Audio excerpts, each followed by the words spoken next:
I'm sleeping with my water, and it's in a platypus, and I'm just like, I just have it with me because I'm like, I'm just not letting anything get near this water. This is my life right here. Like I'm Right. sleeping, on my back. I'm sleeping there with the water.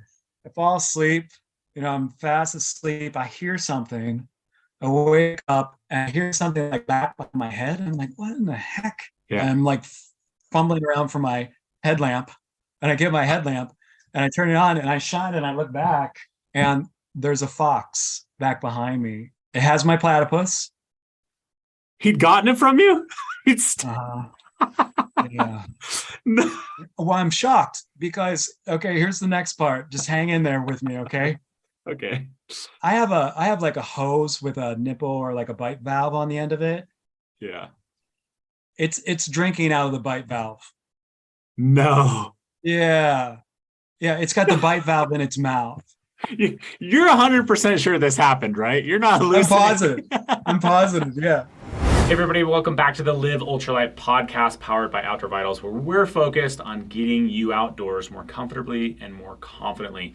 We bring on special guests like our guest today, Rue McKenrick, to help empower you and just aid you in getting out on the trail, enjoying things, and also just have very interesting conversations. So let me introduce our interviewee today. It was a fascinating conversation, but let me give some background on Rue. Rue is an American backpacker and conservationist. He's a triple crowner and the executive director of the American Perimeter Trail Conference, an organization dedicated to creating a 1,400-mile, that's the estimate at least, circumnavigational backpacking route of the continental United States. So this thing goes from Florida to California, up to Washington, and over to, I think, Connecticut is kind of the farthest it gets over there. Just a massive 14,000 miles. So a lot of distance. Recently, he completed a massive scouting trip of the proposed route, and we're honored to have him on the program today to discuss this route. I will just say this before we dive into it. It's absolutely fascinating to me to learn about this trail, why it's being built, some details about this trail, but it's also just interesting to talk with Rue. We had some really interesting conversations between hiking through the desert, foxes stealing water, which is one of the most bizarre stories I've ever heard.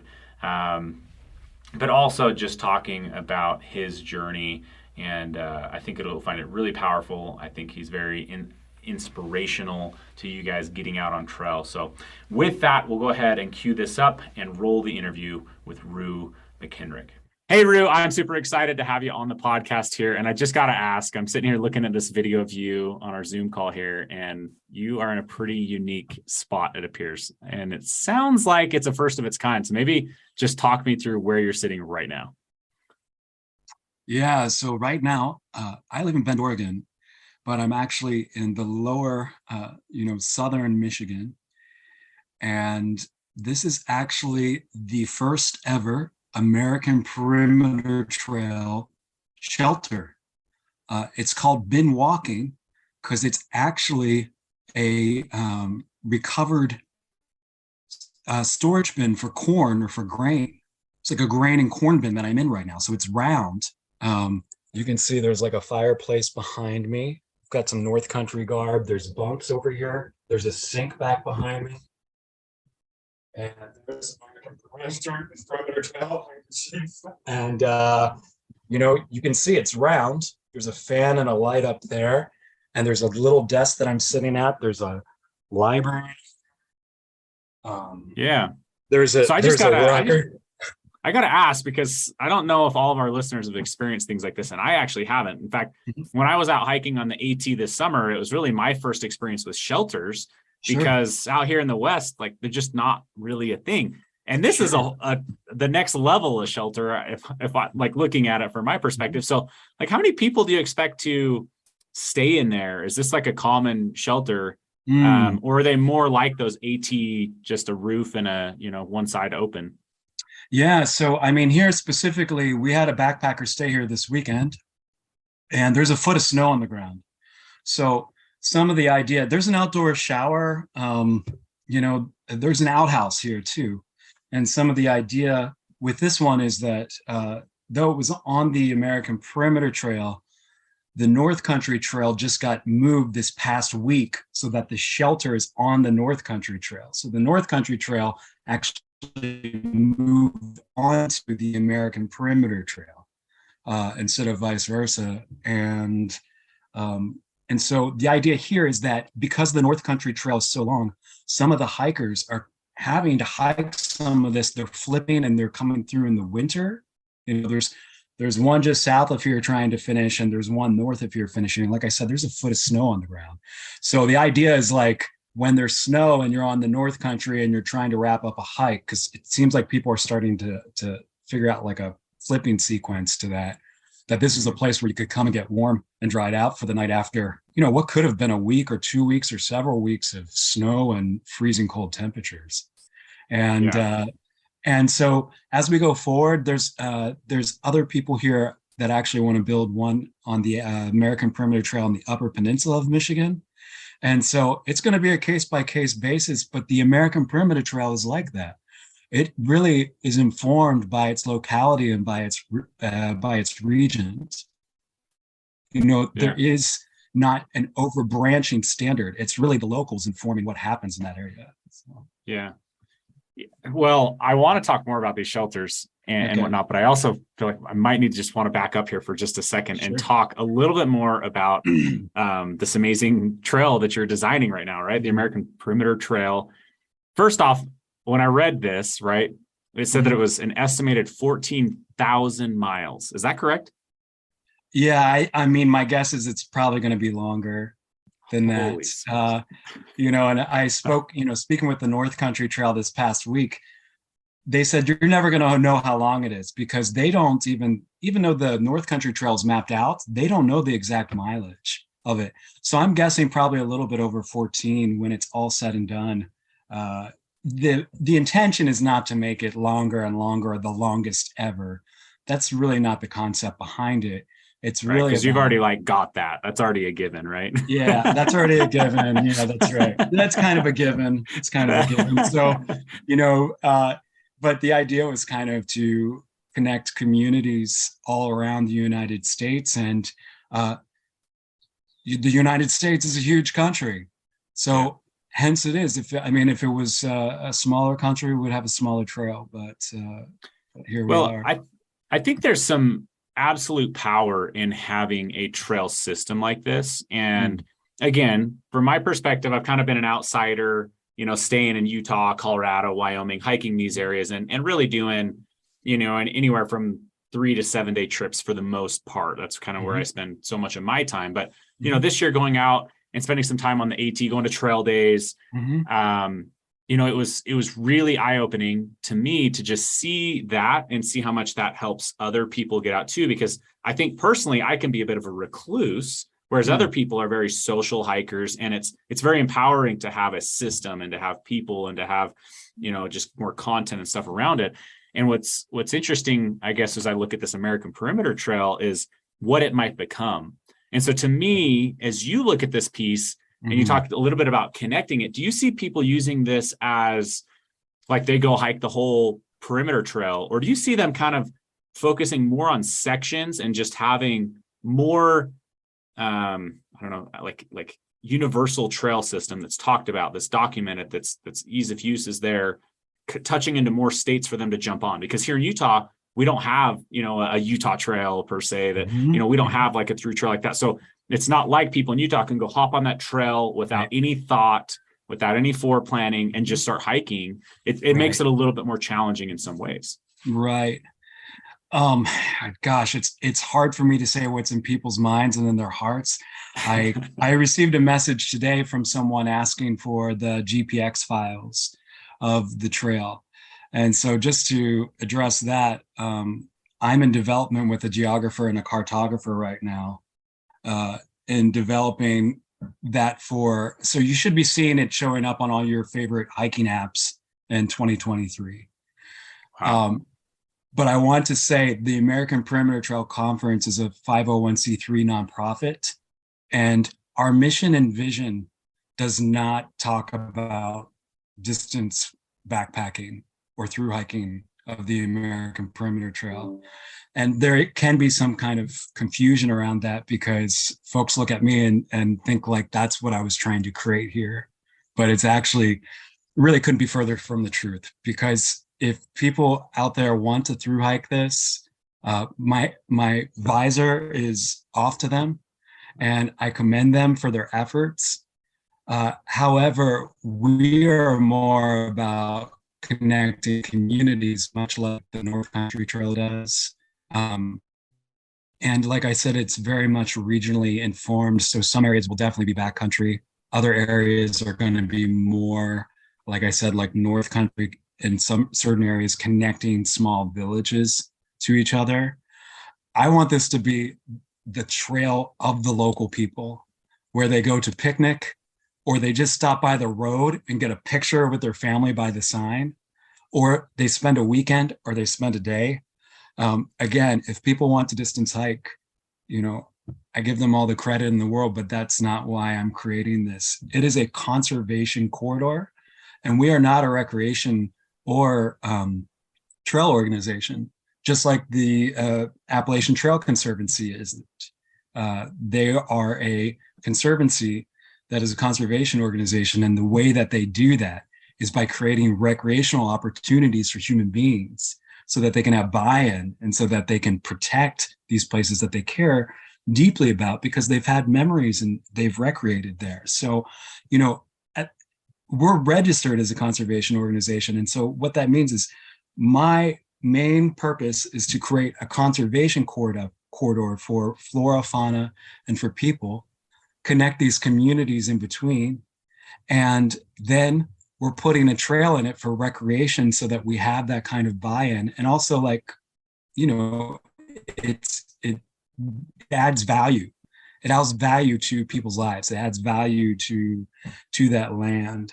So, like I said, enjoy it in the distance if you like, but that's not my intentions. That'll have to be a personal journey for you on your own. Yeah. Well, I want to talk about that, but really quick, I want to give a high level of what the trail looks like. So maybe just talk about like the four corners of the trail and what that looks like. Okay. What states does it hit so people can envision just the size of this trail? Great. And so this gives me like an opportunity to clear up like what I hiked during the actual last 3 years and what I had hiked before or what I've hiked since. And when I hiked, I did a pandemic hike. So that simply means because I was supported by individual contributions and also by sponsors, that I wasn't able to just like make decisions in a vacuum. So like, for instance, I never stepped on the Appalachian Trail. It looks like I did, maybe if you're looking at the map, but I didn't. And if I had, that would have been the end of my trip, because that would have been the end of the funding, and that would have been the end. So what it looked like is I started in Bend, Oregon in 2019. I went south down towards Mexico. I ended up coming and cutting back up north to Death Valley. The trail is not going to go through Death Valley. I did.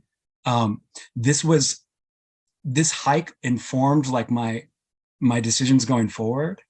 And so what I learned there was it can't go through Death Valley. It's extremely dangerous. It's just too dangerous. And like, people have called me and asked me what is the route through Death Valley? How did you get through there? And I'm like, I can't share it. Like, if you want to do it, but like, I'm not going to have that on my conscience. I barely made it. So, anyways, it's going to, I have a route that goes across Southern California and Southern Arizona, but I think I probably will cut back up to the Grand Canyon and use the Arizona Trail.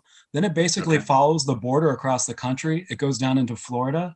It comes up the eastern seaboard. Oh, it goes to Florida now. It does go to Florida. Yeah. Oh, it does. Wow. So, so we'll be going into Florida, and I chose a Western Appalachian route. None of this is set in stone. I will release something. I have changed things. I've only been done a couple weeks since I finished all this. And wow. I've already moved the map since I've been home. So weekly, this thing is going to be changing, just like every trail in its genesis does that. And just like the North Country Trail moved last weekend, this is what long trails do. And you get them off of roads and you get them in better suited areas. So Florida, I came up the western side of the Appalachians, not on the Appalachian Trail. We may do some eastern skirting. I'm looking into it. We have developed a Connecticut Trail. I'm really happy about this. It doesn't include the Appalachian Trail. And we have strong partners in Connecticut to get that on the ground. The route is already there. And it will go up into New England. We'll go up to the Canadian border. And then essentially coming back down and through Vermont, and then following the North Country Trail up into the Upper Peninsula of Michigan, heading west across North Dakota. I took the northern side of the Missouri River, Lewis and Clark, like Lewis and Clark route, basically. I'm partnering with a group called Montana 406 or MT 406, and their route is on the southern part of the Missouri. So we're working on that right now. Over to the Pacific Northwest Trail, to the Pacific Crest Trail is where I tied in and started coming south. Ultimately, we are using some of the Pacific Crest Trail, not all of it.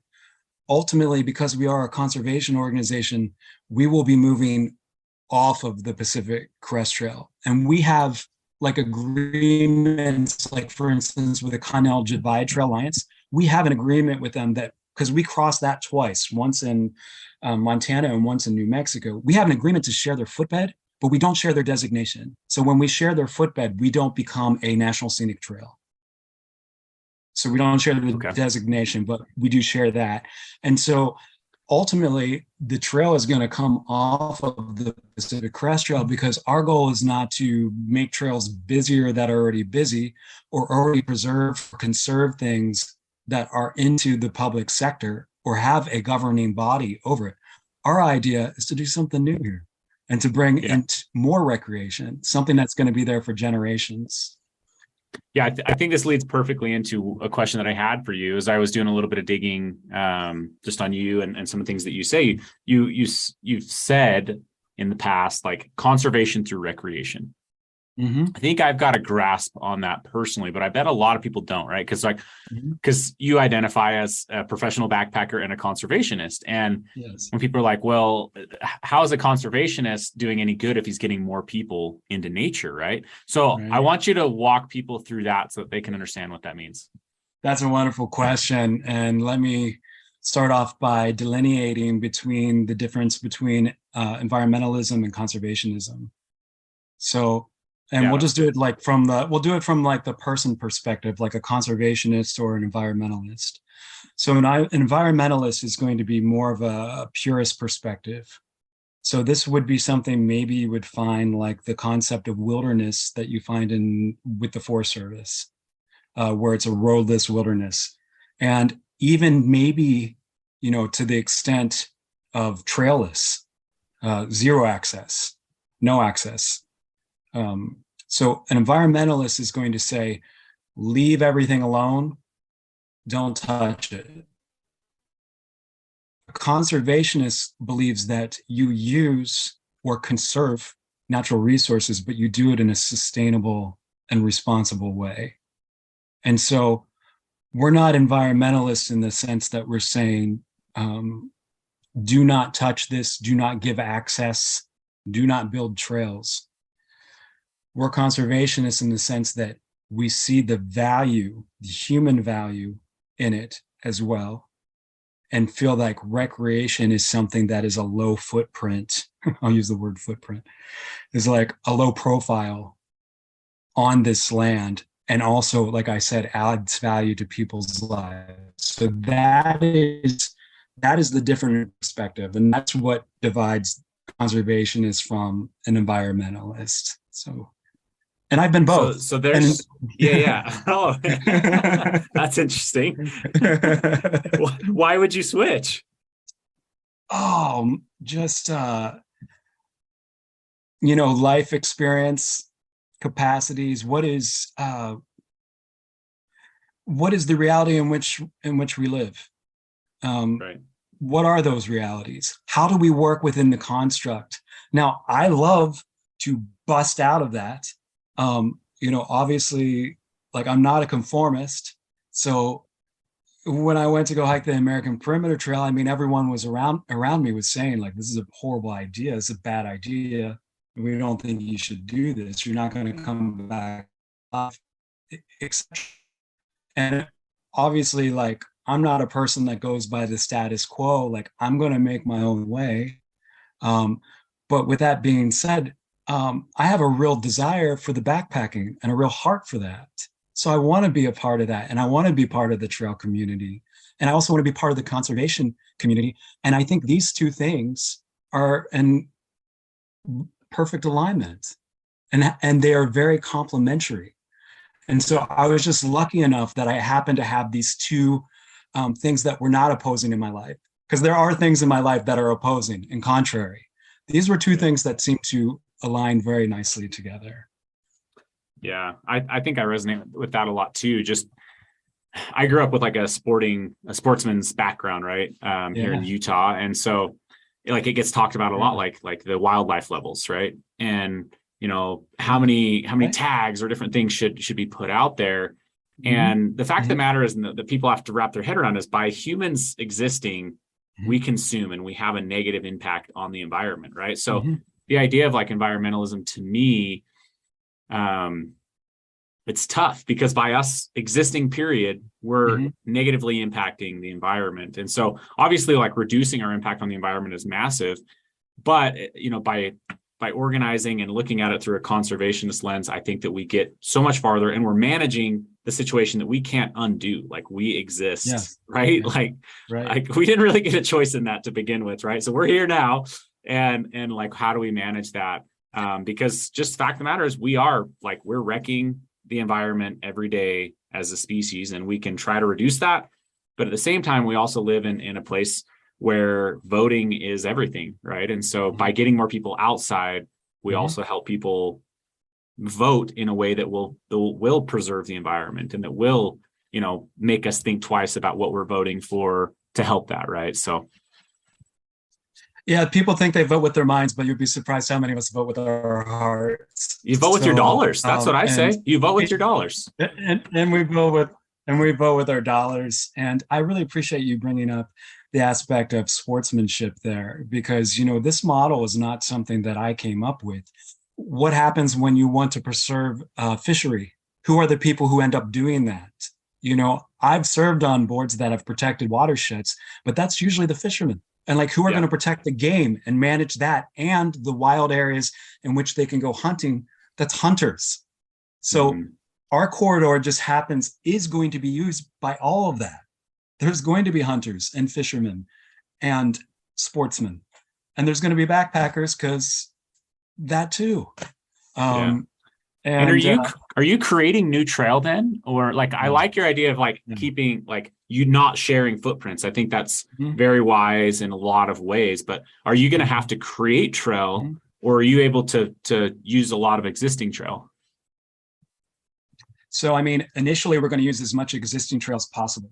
I was of different minds about this previously.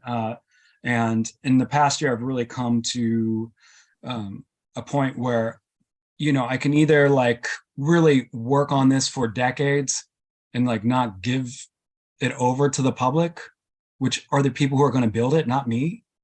Right. I mean, Texans are going to build the Texas Trail. I'm not going to build the Texas Trail. Localities, like local people, are going to build their trail. So they have buy-in to this. They want, I mean, that's what they're coming to me saying, like, organize us. Like, we want to do this. So, so there will be a lot of existing trail, with the idea of just moving that off as time goes on. But like, for instance, I like what you said about Utah, and talking about like not having like necessarily like a state trail there. Like, would have maybe long trail. And so we're a membership organization. So many of our members are from Texas. And I think I know the reason is because they don't have a Texas trail, but they want one. So we're going to have to build that. 1.2% of Texas is public. The rest of that thing is all private, which made it an extreme challenge to backpack through, as you could imagine. 99% is 99% is private, or That's right. 98? That's What? right. That's right. So, so we have a plan. We have a plan. I know. Well, we have a plan to, we have a, you have like Arizona, 80%, New Mexico, 60%, and then right beside you have Texas, 1%. So, and that has a lot to do with their history. If you look back on their history, and it makes absolute sense why it is like that in Texas. It makes perfect sense. And but with that being said, we have many Texans that are chomping at the bit because, if they want to go hunting, they have to get permission from a private landowner. If they want to have access to like streams, they have to get like permission to cross over people's land. And so they're chomping at the bit to get a trail on the ground. And I have a plan to do that. That's awesome. And it's not going to help happen. out a lot of people if you could pull it off, right? I mean, they're going to help themselves. Like I said, like the Texans are going to build it, but I'm going to be there to support them and give them the tools to do it. Also, like, this is what I've spent a lot of time and research, and I've had other people look into this and help me with this. It's not just me. Yeah. And this is the information that's coming back. And this looks like our best shot to get a trail across Texas. So absolutely. Louisiana, lots of trail. Mississippi, lots of trail. Alabama, a good bit of trail west and east on the southern part of Alabama over to the Pinhoti Trail. So lots of trail in there. Montana, 1,200 miles of trail across Montana. So yes, a lot of new trail. And this is my life's work. So, I mean, if I'm around here for a couple decades and I have a couple decades to work on it, but like, I'm not trying to get this done tomorrow, even though I feel like it sometimes. So when you're not on trail, when you're out there doing this, right? Because so maybe explain really quick. You've gone out to scout and hike this, right? Mm-hmm. I mean, and you've done that for the last 3 years. Is that kind of what it took you to get around it? Mm-hmm. Mm-hmm. So when you're not on quote unquote trail, are you on a road or are you bushwhacking? Like, are you going cross country? Great question. So like New Mexico was a lot of cross country. So not necessarily bushwhacking, but cross country. I'm just like using those two different terms, like bushwhacking, actually going through bush, cross country, no trail, but map and compass and line of sight. So, so like New Mexico was a lot of cross country. Texas was as well. I got permission from ranches. I can't give that permission to someone else. That was a one-time deal for me to cross some of those ranches. And some of those ranches are big enough that you can make it 100 miles, but that's cross country. So there's no trees. That's cross country, map and compass, following in the general direction of where you want to go. Appalachian, a lot of bushwhacking. Pacific Northwest, some bushwhacking. And then other areas, roads, just like I'm just pinned in. It's like private land here. I don't have a permission here. I'm pinned in. So then what am I doing? I'm like looking for the next best alternative, which is, so there's pavement. So then I'm looking like, well, is there a 2-track somewhere? Yeah. And I'm doing that by like using a variety of maps and then also just local information. And sometimes the local information is just perfect, like something I would have never found out unless I asked someone. And then other times it's like so wrong, just like, oh no. Yeah. And I realized like, oh, they've never actually been up here. They just heard that there might be something like up here, and that's the way it works. So yeah. I tried to figure out, I'll have a better idea when we get done with all the digitizing of the map. I think I came up with something like 15% or something being like dirt and gravel and paved roads. I think it's kind of what I came up with. And, I'm okay with that. I mean, it's so everyone's got to start somewhere. Right. And like you said, like I just had the Arizona Trail president on here, and he was, talking about how they've made shifts, if they can get you off the dirt road, then they'll get you off the dirt road, but that takes time and money and resources. Right. So that's it.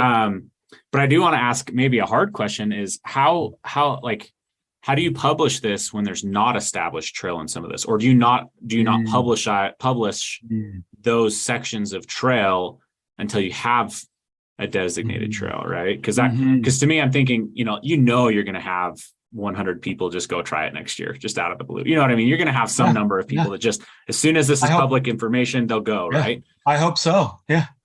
I Yeah. hope So so. like, Yeah. So I'm working on that with the developer and then also with the app companies. And so that's a conversation that we always have because I have major concerns. I have major safety concerns. I'm going to go a little dark here for a minute, but I've spent enough time in the Southwest being right on the brink because of water. I did it this spring, scouting a route in Southern California over into Arizona. Um, I've done it enough times. I don't really want to do it anymore. And I certainly don't want to encourage someone to go into an area. I mean, there's this mindset, someone did it, so then it can be done. And like sometimes someone just got lucky, like I just got lucky and got away with it. So we're talking about that in development. Like, how do I manage that with water? And so my understanding to this point in time is like there is just going to be a lot of caveats and kind of asterisks and notes along with the digitizing of this that explain the situation, and then people will have to make their decision. As far as the roads, this is near and dear to my heart because I have a license, but I don't drive. It's not that I won't drive. I just haven't driven in 12 years. I mean, I've driven like once or twice. I bike commute and I walk commute in Bend, Oregon. And I do that all through the winter too. I enjoy that. I ski commute sometimes. I really enjoy that. Um, and so I've always been, I've been walking around and biking around for the last decade. And my older brother was the same way. And while I was on trail, I was in North Dakota. He was walking like he normally does. This is his favorite thing to do. And he was struck by a vehicle and he was killed. So this is something that's like very personal to me that, I'm not exactly sure how to address all this. I'm like learning more about it every day. But I do want you to know, like, I have the best intentions here because it's like the absolute last thing. I'm trying to like build something here to add something to someone's life, not take it away. yeah, So, so I think like there are a lot of challenges there.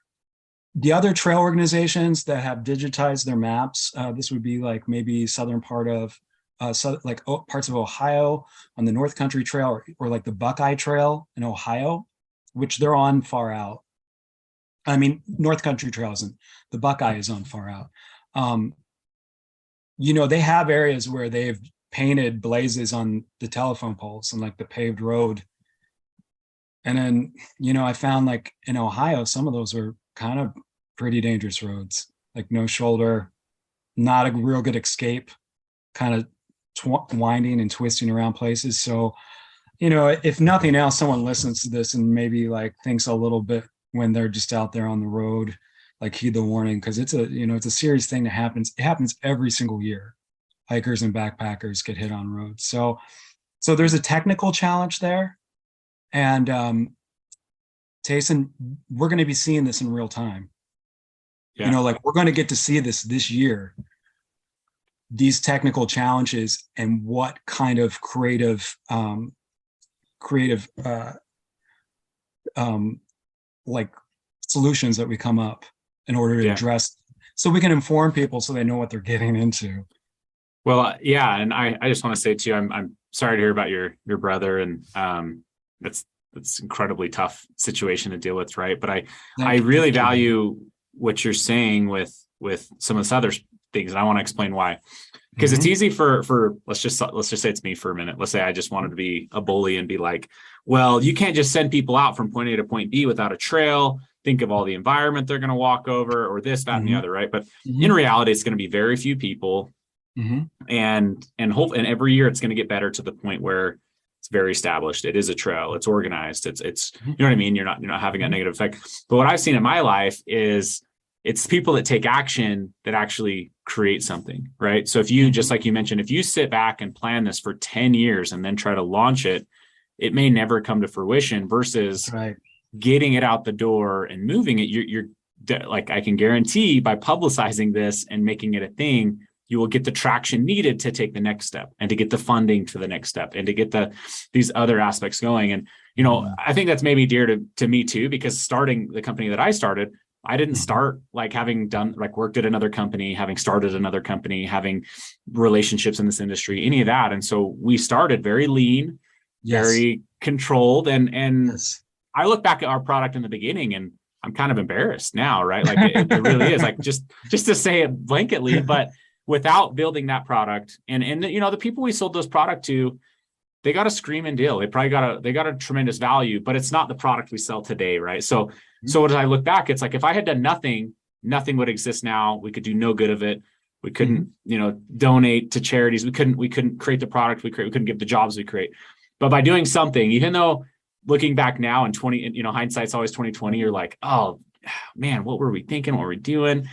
To me personally, I'm just a firm believer in getting that thing in motion, constantly learning, constantly, innovating, but that motion is everything. And so if people do, criticize you at some point of anything, my thought would be, you're doing it, right? They're doing nothing while you're creating something that can have a massive impact. So, I think as you're doing this, you are gonna, you're gonna be constant pivoting, but you're gonna look back in 10 years and be like, look at how perfect this trail is. What were we doing in the beginning? But I'm sure glad I started, right? I think you can probably relate to this. I mean, this has been the greatest education of my life. It continues to be on the daily. Yeah. It continues to be. And I commend you for taking great risk because, starting lean, starting slim, which I did, and not having any guarantees, but just having an idea or a dream and to follow that with absolutely no assurances, but going forth anyways and saying, we don't know everything, but we will. And we're not going to have all the resources, but we will. And we don't have all the answers, but we're working on it. This is a process, because people have asked me like, well, what if there's just a roadwalk in this area? And I say, well, yes, that's why I created the conference. Like, that's why I created the conference. That's why I didn't just like hike this and be like, okay, someone else go do it, have at it. So hence the conference. But I relate to that on so many levels, like, this process of being a startup and the growing pains, really. Yeah. Yeah, you can't truly learn without experience, in my opinion, right? Like you can go to school, you can study, but like until you're able to apply it, it's just something totally different. And so, I mean, running a company, starting the organization you've started, you're going to learn at a different level and you're going to make mistakes. But at the end, your heart's in the right place and you're going to build something amazing, right? And I couldn't find the American Perimeter Trail 101 in the class catalog. Anyways. I looked for it. Right. I looked for it. I couldn't find it. Right. Well, I mean, has anyone done anything like this? I feel like, is it Andrew Skirka that's like done some kind of a route, or, I mean, there's a few crazies out there that have done this, right? Well, I have a friend. He walked roads around the perimeter back in the 70s with his wife. So we just had a membership meeting. He's in Massachusetts. So he's a member and a supporter of the American Perimeter Trail. My friend Nimblewell Nomad, he has, I call him often to talk about like this process of going through this, because he's hiked around the United States and he has a lot of information there. But like, I guess what's different is, I don't want to like separate myself out and be different, because I really want to be part of the backpacking community. And I am a triple crowner and like, I'm not going to give the resume, but there's a lot of trails that I backpacked ever before this. So I didn't go into it blind. Now, it didn't mean that, I was surprised at how much I didn't know. Like, I thought I knew a lot because I've been backpacking for 20 years, without cell phones even, because they didn't exist yet. But the APT really, whoa, oh, it's next level. So, I mean, I don't want to like separate myself out from people, but like people go out there and they're doing FKTs and they're, they're pushing limits and finding new routes and stuff. But I guess like where I want to just like, I don't want to separate because like I said, I want to be a part of, but what the work that we are doing, not just me, because this is like a we thing, is the conservation piece. So, and I always knew that they've always been the same to me, and so I knew when I started this that I was going to start the organization, but I needed some money and I needed a community. And I didn't have any of that when I left Bend, Oregon. I had $400 in my pocket. I had gear that added up to over 125 years old. It was all duct taped together. And I mean, and I'm not saying like duct taped together. I'm not saying duct taped together like figuratively. Like I'm not saying like, oh, I had it all taped together and I'm like we just had our membership meeting and I showed them my gear. It's covered in duct tape. The backpack, the whole strap is completely apart. The padding and everything is sewn and duct taped back together. Is this still the case today? Oh yeah. All right. We gotta help you out a bit. We gotta talk. I have gear sponsors and like, okay, so like it's not that I didn't get help on the trail because I would have never been able to afford all the gear that I used because I didn't just gear up. I geared up, 10 times, maybe. I have no idea. Maybe 8 backpacks, 8 shelters, tents, tarps, tarp tents, hammocks, 20 some pairs of shoes. I don't know how many sleeping bags and quilts. Like, it wasn't like, for instance, like another thru hike where I might be able to gear up in the beginning and then I can just have that for 2,000 miles because most of the stuff's going to last 2,000 to 3,000 miles. Like that's kind of what I've found out with a lot of it with continual use, continual like daily use and not being cleaned up and just being like shoved into a backpack and stuff. So, so you consider like the length of the time that I was backpacking. And so I was gearing up constantly and the gear companies did provide that for me. They didn't provide any conservation dollars for the organization and they didn't provide any money for me personally to eat or anything like that. But they did keep me going. And yeah, the backpack I came in with was all sewn together and had a big, huge safety pin through the one shoulder strap because it had completely ripped out and I couldn't get the needle through it. So I jammed that in there and then sewed it and then taped around it. So it continues.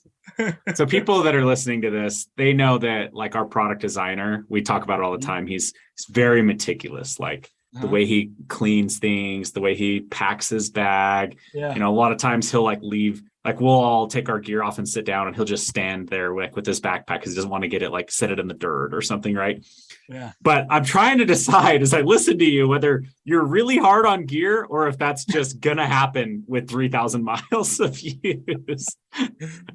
It's just been a different it's been all these different reiterations for me. I first thru hiked the Pacific Crest Trail 17 years ago, and that was all homemade gear. So there was homemade backpack, homemade, and same with the Appalachian Trail years before that, homemade quilts and sleeping bags and homemade down jackets. And, I spent a lot of time at a sewing machine. So I got to learn about gear through that process, but I have to be honest with you, like on the American Perimeter Trail, I was grateful for what I got. Yeah. So I was so motivated by my mission, and it wasn't a mission to finish. It was the mission of just setting out to do what I said I was going to do and to get this conference and this organization off the ground that, and I'll tell you something else too. I had my gear stolen in Kalkaska, Michigan. And the gear companies did really come through for me at the time. And also people in Michigan did at that time. So, there were times where I would have maybe had things differently. When I really needed it, it was there. And I don't hold any contracts now. I mean, everything's expired because I let everything expired on Gotcha. purpose. So, Gotcha. yeah. Well, if we ever need to talk off air about things about gear and gearing up and stuff, let me know. I mean, I don't think you need to be out there with duct tape gear and what while you're trying to build some of this. But let me ask this. I mean, when did you start backpacking? Yeah, so I would have started backpacking. It was over 20 years ago. The first distance backpacking was 20 years ago. I'm not that old, but I started kind of young. But I didn't start young. I should take that back. I started as an adult. I started backpacking, like the European backpacking and traveling around Europe during the summers as a teenager. I was very lucky that I had a job because my family had a business, and I was able to work there and make a little bit of money and save up for a plane ticket and leave for the summer. And my parents allowed me to do that when I was a teenager. So I'm grateful for that. And I had friends in Europe that I could stay with, and I traveled around. And so I had been doing a bunch of traveling, and at some point in time, maybe I was 17 or 18, and I realized that I had been to these other countries and traveled around and backpacked, but I had not seen my own country. And that kind of encouraged me to go on this journey of discovering America for myself and seeing what it was about. And the way I chose to do that was on foot. And I grew up off the Appalachian Trail. So it was kind of like a natural thing for me. But I didn't grow up with my family, like hiking, backpacking, and camping. Yeah. But I'm just a nature boy. Like, I'm just a nature boy. It's just like, it's just the way it is. I'm practically a feral animal at this point. I mean, it's just like, you show yourself I don't look it, but yeah, I don't look it, but I'm feral. Well, I mean, there's nothing normal about being 16, 17 years old and starting to travel the world. I mean, there's not. Right? Yeah, but I mean, it taught me a lot of responsibility because it was on my dollar, So that was one thing, was on my dollar. It taught me how to negotiate trains, planes, and automobiles and buses. And where did this drive come from? Like, how did this even get in your head? Like, I think as a 16, 17-year-old, it wouldn't have even been on my radar, right? Like, I was lucky through some life experiences that had nothing to do with me. When I was like 12 or 13, my church had a foreign exchange with another church over in Europe, and that got the ball rolling. And that didn't have anything to do with me. I was just in the right place at the right time. And so that got the ball rolling of making connections for you. And then, and so then I would return to Europe, somewhere where I had friends, and I would stay with them for a while. And then I would go to other friends. And then I can relate to that. I served a mission for my church, and I opened up like this letter they send you of like where they're going to have you go. You kind of just say like, I'm willing to go. And then they allocate you where you're needed. And I opened it up and it said I'd be serving in Singapore. And I'm like, I think I heard that on Pirates of the Caribbean. Where's Singapore? You know what I mean? Like, I had no idea. But then I go, and now like international travel and stuff is something that I'm very much drawn to. Right. So I think it is like getting exposed at that age to some of that would make more sense. But so then you go, you do some international travel, you come back and start to realize my backyard is totally unexplored in a way. Right. So then you start backpacking there. How long was it before you looked seriously at a thru hike? Oh, I mean, I guess that like growing up off the Appalachian Trail, I guess I always knew that it was kind of there. Yeah. I think I was afraid to do it. Like, I don't think I was afraid of failing.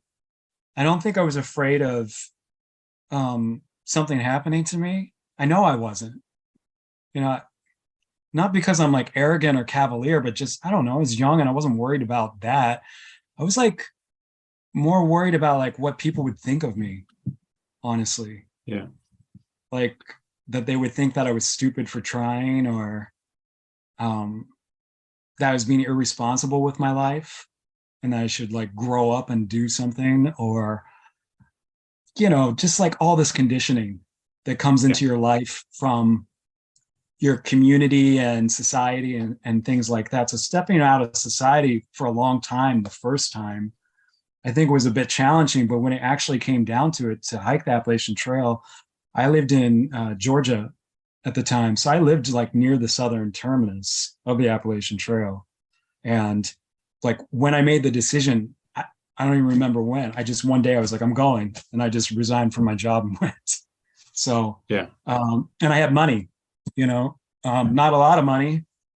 I mean, it used to be like we would say $1 a mile. So the Appalachian Trail's $2,000, and I always traveled cheap. So that's crazy. I doubt I spent $1,200. I doubt it. I really doubt it. You pretty good at foraging and picking, up mushrooms and stuff how do you eat on that kind of money? I mean, that's just crazy. You just don't, you just don't enjoy you don't enjoy like the taste of the local taste. You're not going into town to have a nice sit down meal every 2-3 days. I'm going in and getting groceries and leaving. Not really any money for hotels or hostels, or just not buying like gourmet backpacking food, the freeze dried food. You're ramen all the way. And I'm so lucky now because I work with Erin from Backcountry Foodie, and she keeps me going and like with good nutrition. But when I was a young man, she calls it like the honey bun trail. I mean, I was definitely more on like the honey bun trail. If I went in and like, if there was like back then, if there were 5 candy bars for $1 at the dollar store or something, that was like, oh, here's my fuel. And it worked. Yeah. And as I've gotten older, it works less. It works a lot less.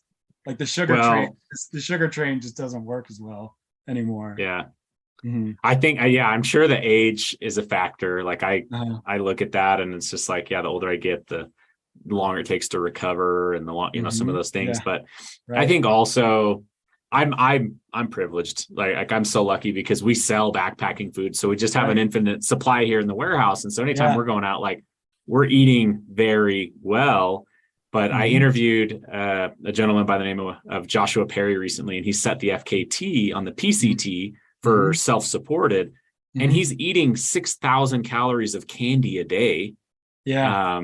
Plus, 3,000 calories of bars and 3,000 calories of nuts. You know what I mean? So, but it's like, I think the body really can adapt. And I think if people do get hyper analyze that, I think that's probably a shame in some ways. I love to talk about performance, like food and stuff like that. But in reality, like you can do so much out of $1,200. That's amazing. Yeah. I mean, someone asked me today, actually, because I'm here at the shelter and, there's North Country people around. The gentleman, Buck Huff, who built this, is a member of ours. We did not ask him to build this. Our members, because we don't, there is not a strong governing body with committee upon committee upon committee upon board upon board upon board that empowers local people. Because otherwise, when you have that kind of structure, you have to get permission to do any little tiny thing anywhere about anything. And so even if it is off trail in a town, someone can come to you, which this has happened on trails where people have put up like signs on their barn or something. And the trail organization has been like, that's not correct. So you either need to correct it and make it like ours or take it down. Like this happens. I can give you an example. I'm not going to go into it here. Yeah. But that's what I'm saying. Like when you're an organization like us, it's very empowering for local people. And they end up doing things like what you see behind me right now. That's amazing. And so let me ask this about your AT experience. Mm-hmm. What do you feel like was the biggest lesson you learned on that first through hike? Humanity is good. I came into that first long hike falling into some cynicism, I'm not even sure why. 9/11 had just happened. We were at war. I wasn't sure which direction my country was going. None of us were. I wasn't the only one. And also just like a lot of existential questions. Being out on your own, I was young. So being out on your own and forging for yourself in the world, from the time I was 17 or 18, and just asking some really large questions about, okay, now I'm a man. What kind of man am I going to be in this world? Yeah. So that was something that I learned. Like, what kind of man am I? What am I going to be? And it wasn't about being tough, because what I actually found out with the Appalachian Trail, this is something that I learned, was that the trail is it's rough. When I'm backpacking, I always have cuts. Like, I don't even know where they come from. I have no idea where they come from, but I have like slices on my legs. My feet are all roughed up. My skin's roughed up. My shoulders are maybe like calloused or something, because I carry a lot of weight on my shoulders. And so I'm like, it's abrasive. The trail is very abrasive, but it's like, almost, to me, because of like the negativity and some of the cynicism that I brought into the experience, that I didn't have my entire life. I was going through a thing. I was going through a phase, kind of. The trail was so abrasive that it was almost like sandpaper to wood. And the thing about like sandpaper on wood is, sandpaper is rough, but it doesn't make the wood rough. It actually smooths it out. And so the trail for me was like this abrasive thing that actually smoothed out some of the edges, some of the rougher edges. So that was something that I learned. And community, Yeah.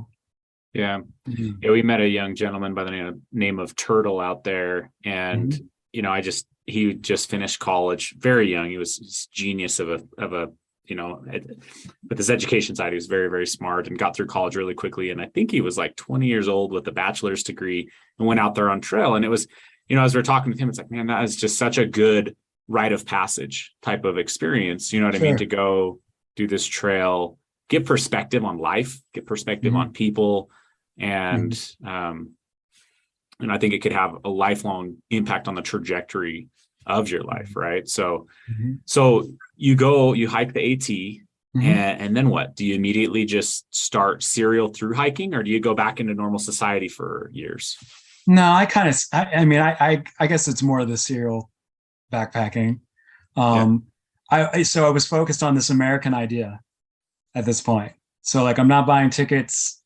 I'm not buying tickets to go somewhere else in the world. I'm like honed in on this American experience that I want to have. And so then I get in this cycle for most of my 20s, which is pretty much all of my 20s, which is I work like really hard seasonal jobs, seasonal contracts for like 6 months or so. And then I take off for 6 months. And so if I have to work 2 or 3 jobs, then I do that. They are still like part of my life, because I'm taking jobs that are like either environmental education or teaching in education, geoenvironmental science, recreation, even like ski instruction, is still like in the outdoor world and doing something a little bit in alignment with other things that I wanted to pursue in my life. So, and some of the times I was doing all those things at one time, like some during the week, and then the weekends were full with this. And it was a really great time for me. I had a lot of energy for it. And so I just worked a lot and saved up, and I traveled a lot because my work was always in different places. So the travel was built into that, like every time I took a new position, I was going to a different place in the United States. So then like travel was inherently built into that. But, like there wasn't really strong connections and relationships with people, but very short-lived.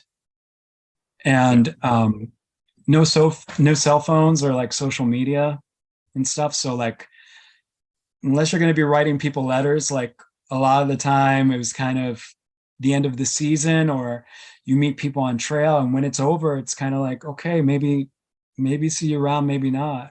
And that's the way that was the way my 20s went. And so, yeah, a lot of backpacking, a lot of traveling, a lot of working. So you go from the AT, then what was your next trip? What was your next? Did you go straight into the next through hike then? I couldn't. I mean, it wasn't Okay. possible. I mean, Right. I So mean, what I was your just, next through hike you did I, then on I your mean, Triple it's, Crown? yeah, I mean, I hiked the Pinhoti after that. Okay. Um, and let's see. I hiked the Pinhoti, and then I hiked like through the Smokies and part of the Southeast on a couple different trails. Um, and then I had saved up enough money because you imagine, like, by the time a through hiking season ends, like if you end in the fall and you're picking up in the spring, that's a couple months.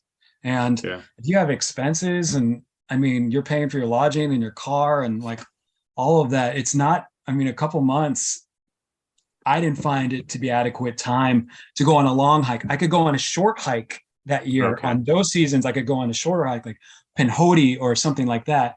But then for like a longer hike, like the Pacific Crest Trail, I needed some space to earn Yeah. enough money. So then I hiked. So I did some traveling in between that year and a half, and then I ended Yeah. up on the Pacific Crest Trail. Gotcha. What do you think was driving you to do these trails? I mean, did you just kind of get addicted after the AT to it, or is there something that you found within yourself that you got addicted to that was driving you? Or I mean, because like specifically when you talk about like the Pinhoti Trail or just going on a random hike through the Smokies, that was a long trail, but not necessarily like this organized one where you get to like take your picture, at the terminus and share that on social media, right? Because I do think, I mean, for me personally, I can be a very goal-driven person. And so to me, I don't really like share on social media much. We do a lot of like content at work, but I don't necessarily share on social media much. But I love setting goals and achieving them for myself. Like I'm addicted to that. And so if I was to go do a through hike, like it would matter to me that I started and ended it, and that I achieved the goal. But for you, like you're kind of going out on some random ones here. Yeah. That might not have been as much of a factor. And then they were alone because you couldn't Yeah. necessarily like get someone to go with you. But I mean, so like I used to just say, Tayson, it's like the people, the places, and the open spaces. That's it. It's that simple. And it was always that way for me. I wasn't trying to like, of course, there's a challenge aspect of it that's inherent. It's like I didn't have to challenge myself more than it already was. It was already there. And the way in which I choose to challenge myself may be like you said about foraging. You mentioned that earlier, kind of like offhandedly, but maybe I want to go out for a month and like do a bunch of like foraging and backpacking, which is terribly difficult to hike and try to forage. It's like impossible. So, I mean, like maybe that's the challenge. You're like, I'm going to go as slow as possible, not as fast as possible. But so yeah, I'm like going out on these different things.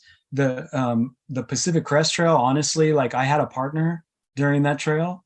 And I think they were more into it than I was, really. I mean, I wanted to hike the Pacific Crest Trail, but it was neither here nor there on the list. It was like, that can happen or not happen sometime. Like, it sounds like an amazing trek. I mean, I would have been happy to go back and hike the Appalachian Trail again. I've hiked most of it again. And just like I was saying before, I'm just curious about what's around the next bend.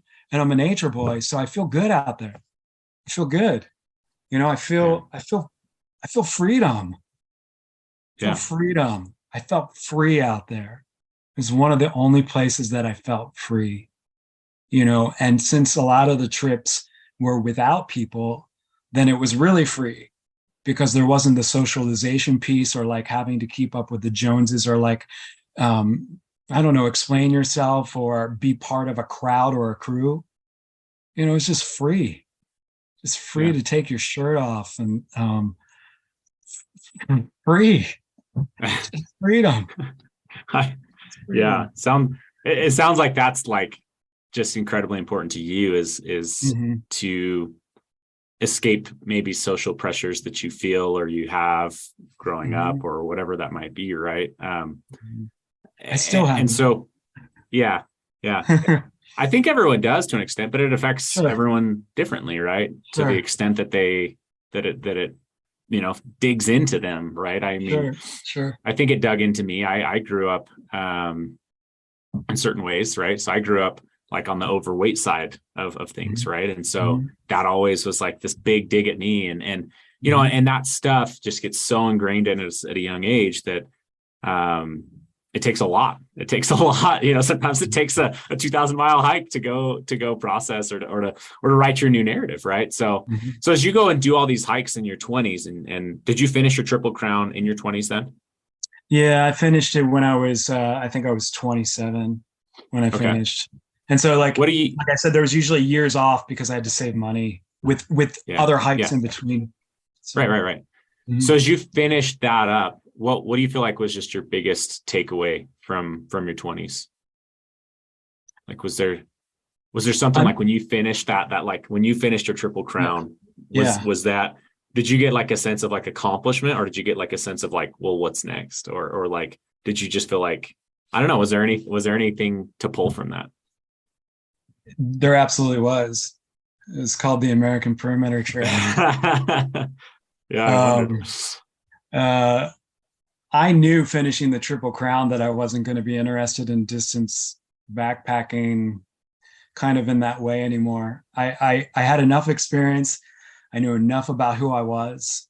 I knew enough about the world, just enough. I'm not saying a lot. I'm saying just enough to be dangerous, just enough that I started like my gaze turned to like, well, who am I going to be in this world and what am I going to do?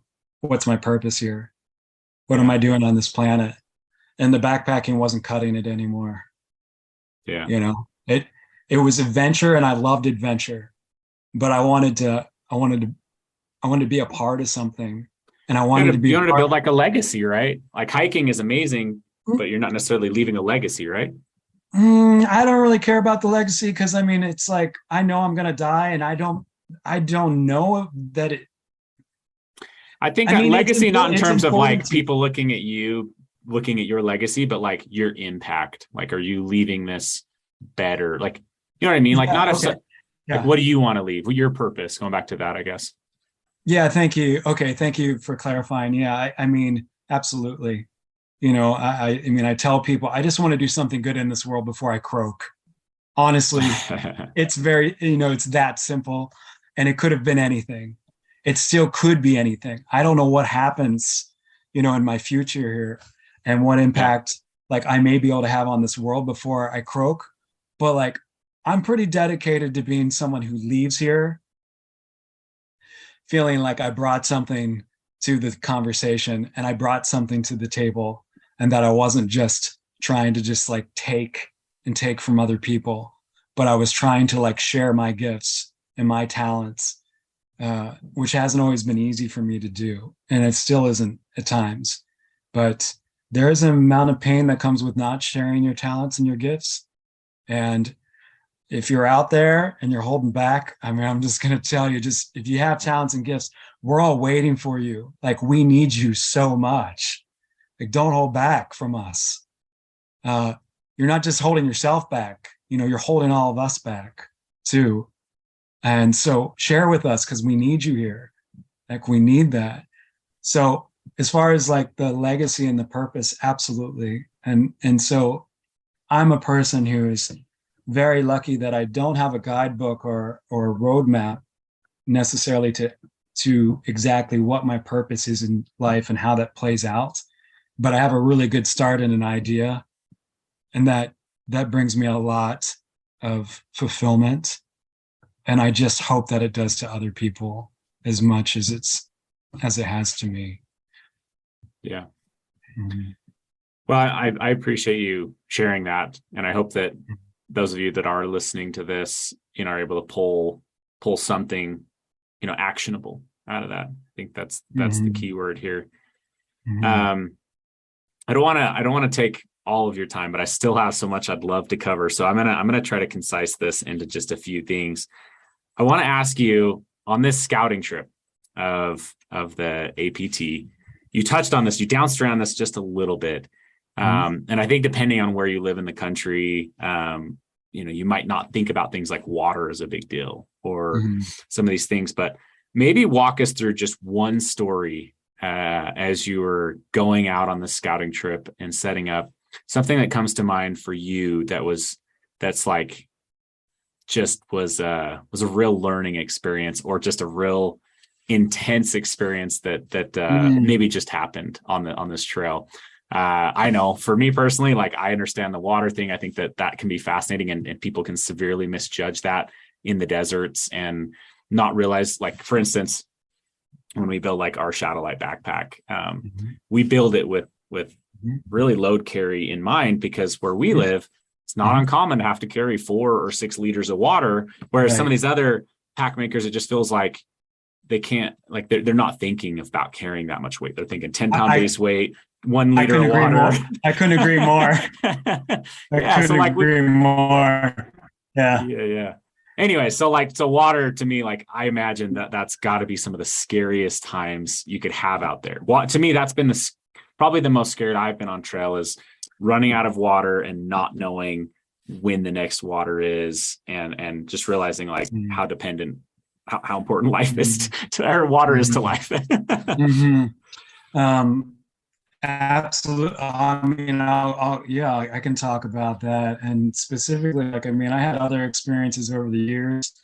Man, I could go on and on. I'll tell you a little bit about the APT, and, hiking through a heat dome.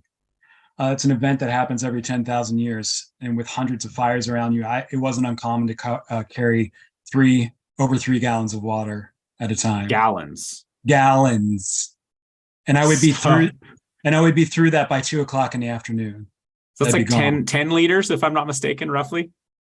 It's no, it's a lot more than that. I mean, it's 4. I'm sorry. Why can't I do math right now? I'm sorry. It's like 12 liters. Sorry. Okay. It's not a lot more. It's like 12 liters. Okay. Yeah. It's like 12 liters. That's still that's 25 pounds of water, basically. Yeah. And then of course, like during the pandemic, sometimes it was 2 weeks. All the time it was 2 weeks of food carry. So, wow. So that's, I don't know. Appalachian Trail, I think you'll probably resupply every 2 days or so, every 2 or 3 days. So 2 weeks. You resupply often, it seemed like, when we were out there. We were like blown away at how. Yeah, no, I mean, it makes sense. I mean, that's a good way to do it. The pandemic kind of changed things for me with that. And so there were huge water carries all the time. The APT is a whole other animal to me. And I'm not saying like it's harder. I'm saying it's different than my experience on the Triple Crown. And there's no people. So I hiked with someone at the beginning of the trail. Shortly into the trail, I hiked and camped with a journalist for over a week. And then at the end, I hiked and camped in Oregon with a film crew, with a director specifically. He was with me. There were people in the front country running support and stuff for like batteries and things that they needed. But those are the only people that I hiked or camped with on the entire route, the entire time I was out there. So, but back to like the water, initially I went through Death Valley, and like I said before, like the American Perimeter Trail is not going to go through Death Valley. And what is explain what Death Valley would be like to hike through for people. Like, how far is it? You know what I mean? Like, what is the water stops in there? It's going to be a couple days every time you get water. So, and it's hot. And if you miss a source, it's dangerous. I miss a source. And when I mean miss a source, in Death Valley, what can happen is just something's dry and you're digging into the dirt with your trowel and you're trying to get to water and you just aren't finding anything. So I had that happen. And that was based off like some local information that was running. And it wasn't. That scared the hell out of me. What are you thinking? You're sitting there digging like I'm dead. I mean, it's kind of what I'm thinking. And then I'm just going, okay, well, I'm not dead yet. All right. Okay. Now I'm getting up and I'm moving. Like, that's kind of what I'm thinking. I mean, it's kind of what I'm thinking. So, and then also like the thing that can happen in Death Valley is there was like a water source that I got to, and I wasn't going to drink it because you should drink if you're going to die, regardless. This looks so toxic. There's so much mining in Death Valley traditionally before the National Park Service came in. So there's a lot of heavy metals in the water, and you can drink some of that. And especially if you're going to die, you might want to just drink it and deal with the consequences. but some of it was like arsenic. Like I would have just poisoned myself. So I was like, I'm not drinking this one, which I thought was going to be okay. And then I got there and it's going to happen. Like I said, like I've drank like straight up cow shit and piss before. I mean, like I'll do that, but that's like bacterial or viral infection, not chemical infection. So, I mean, I've been there. That's happened. But I was in Death Valley and I was cowboy camping, which means like just sleeping out underneath the stars. And I'm very protective. Not for me in the desert, man. There is so many things. I know there's snakes and scorpions. Like I woke up with the scorpions before, and like the kangaroo rats, I don't like that either. That really trips me out. I don't like those like jumping on my face and stuff when I'm sleeping. Up. but I'm cowboy camping, and it's like it's fairly warm that night. So I like had my bag kind of undone, and I'm like real protective at my water because I just had a couple scary days of like realizing something happens here. I'm in trouble, you know, and I don't have a beacon or anything with me, so it's not like I can't tap out. Oh, really? You didn't have a Garmin or, oh my goodness. So there's no tapping out. And I'm sleeping with my water, and it's in a platypus, and I'm just like, I just have it with me because I'm like, I'm just not letting anything get near this water. I mean, like, this is my water. Like, this is my life right here. Like, I'm sleeping on my back. I'm sleeping there with the water. I fall asleep, you know, I'm fast asleep. I hear something. I wake up and I hear something like back by my head. I'm like, what in the heck is that? And I was like, I mean, I couldn't really come to any conclusion about like, was there a human out here or like, I wasn't sure. So I'm like fumbling around for my headlamp, and I get my headlamp and I turn it on and I shine and I look back and there's a fox back behind me. Not very far, like maybe 5 yards or so. It has my platypus. He'd gotten it from you? Yeah. So what did you do?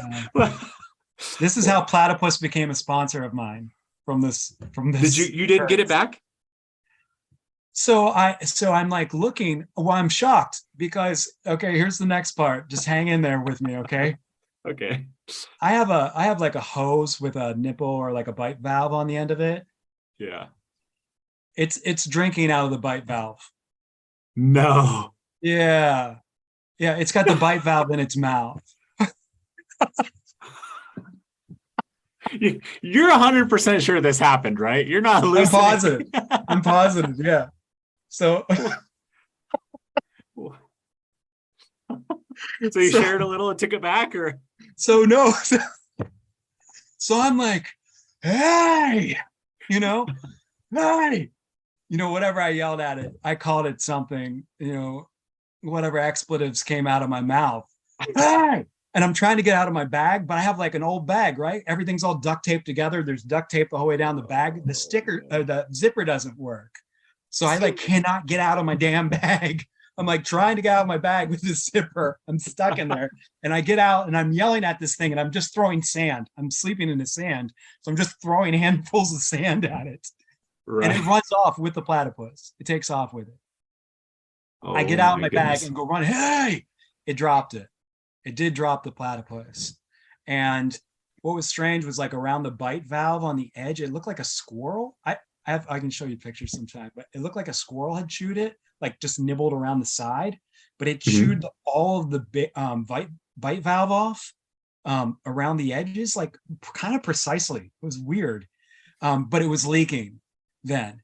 So I was like, oh no. So I get it back and I've lost some water and I'm freaking out, you know, like I didn't sleep real well the rest of the night because I'm worried now because I lost like liter. I lost like a liter or so, not just from it drinking, but like it started spilling out the bite valve. Yeah. And so then I got it and I just tied a knot in the hose and then like put it up underneath my shirt this time. And I just laid back and tried to go back to sleep. And that's how platypus came on. That's it. That's just the craziest thing. Like it's almost like you willed that fox into your life by being so, I mean, like, it's just so primitive. You're out there, you're like, I'm going to die with that water. I will protect this. Yeah. Like, who sleeps Yeah. with their water bladder in their arms one. like that to begin with, right? Right. Like, that's No. how important it is out there. That's And right. they come and rob it right out of your arms. That's right. I don't know how that could be any different. I mean, that's just bizarre. But like, man, water's life out there, right? Water's life. And the thing is, like, you know, I mean, to the extent that this wild animal could like almost smell it, like they knew that was water. Oh, animals can smell water for sure. You know, yeah, they I don't know knew why that we was can't, but water. they can smell water. And then I think the thing with the bite valve was like, you know, it was probably a little wet there and leaking, and it knew that. So it just went to where the water was. Right to it. And it's drinking out of the bite valve. No. I'm just thinking about being in your mindset. I can't imagine being you and just sitting there thinking, how could this possibly have just happened to me? Like, That's what I how was could thinking. this? Yeah, that probably would have been in your mind for the next 4 days of just like, is this possible? Like, what are the chances? It's just Mm-hmm. the one thing that you did not want to happen, right? Like, that's how it. life is, I guess. That's it. Oh, well, that's a great story. I've gone over on time here, so we probably better wrap this up. But Rue, I do want to give you a second just to, you've touched on your membership a few times. I would like to hear more about your membership personally, and I'm sure our listeners would too. Great. So, like I said before, the American Perimeter Trail Conference is a nonprofit 501c3, and we're also a membership nonprofit. So what that means is you can join us as an annual member, just like you can. Like, I'm a member of many other trail organizations and have been for 20 years. And I wanted to make it so that we could give maybe like sponsor memberships. I haven't been able to figure that out with a web designer yet. So what we do is, like, if you want to give $6 every 2 months over the course of a year, it comes out to $35. Or you can pay $35 for a membership. And what that does for you is essentially, like, we give you, we just had a membership meeting on Sunday. So special events, you know, it could be story time with me or an evening on Zoom where our members are there. I created a membership portal, which is on our website. So you can actually go on there, put up a profile like you would on social media and speak with the other members. And also there's like discussion boards in there. And that'll be a place going forward where members can have their voice heard and that we can get ideas about how we want to go forth. Also, keep in mind, like, we are the American Perimeter Trail Conference, which means we will be having a conference.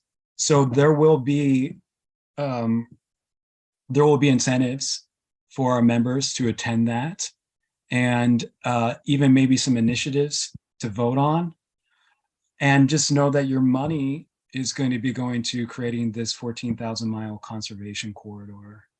And we'd love for you to join us. You know, we want to build this. So that is how you become a member. You just go to our website at americanperimetertrail.org and sign up. It would be a pleasure to meet you. So, yeah. Well, I really appreciate you coming on the podcast. I appreciate everything you're working on and building here. I think it's fascinating. I would greatly urge people to get involved. I'd love to do what we can to get involved as well, whether that's through some of the gear or some different levels of sponsorships or things. But we'd love to see what we can't do. But also with that, I would just say I think it'd be really fun at some point. I've realized that we've talked for an hour, and man, I bet the stories that you have to tell are many. So we might have to bring you on for some story time and maybe an update on what happens with the trail in a year from now, when you've got this out there, people are attempting it, and hear how that goes, as well as just some more stories from you, Rue. So really appreciate you coming on the podcast today. And again, go check out Rue's stuff. Check out the American Perimeter Trail. It's something that's really interesting, really fascinating, and likely is touching a state that you live in. So it could be really near and dear to your heart. So with that, Rue, really appreciate it. Thank you so very much. It was my pleasure, Tayson. All right, what a fascinating interview that was with Rue. For those of you that are still listening, make sure you guys are subscribed. If you haven't left us a review, please go do that. That helps us further our cause, lets more people know that this is interesting content or helpful content to you, and please share this as well. If you have questions, please write them in to the Live Ultralight Podcast at gmail.com or drop them in the comments section on our YouTube Live Ultralight Podcast channel. Thanks, you guys, and we'll catch you in the next one.